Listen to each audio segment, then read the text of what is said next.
নমস্কাৰ। কবিতাৰ শিৰোনাম আমি জয়ী হ'বই লাগিব। কবি মনজিৎ হাজৰিকা। আবৃত্তি কৰিছে পাৰ্থজ্যোতি বৰুৱাই। এই যুদ্ধত আমি জয়ী হ'বই লাগিব, শত্ৰুক আমি ৰুধিবই লাগিব।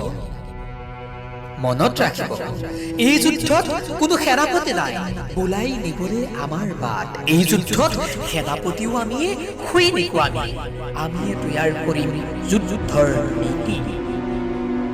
ভয় সংশয় দুচিন্তা দুৰ্বলতা ত্যাগ কৰি সাহস আৰু ধৈৰ্য্যেৰে যুদ্ধ কৰি জয়ৰ পতাকা আমি উৰুৱাব লাগিব।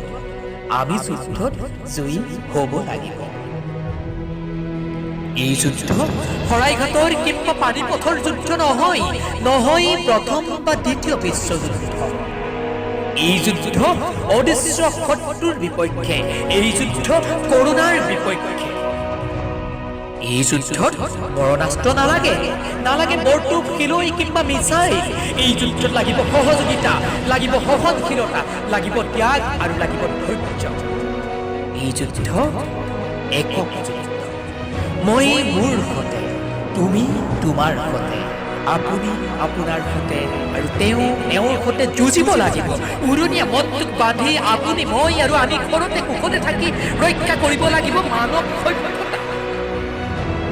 আমি পণ কৰিব লাগিব।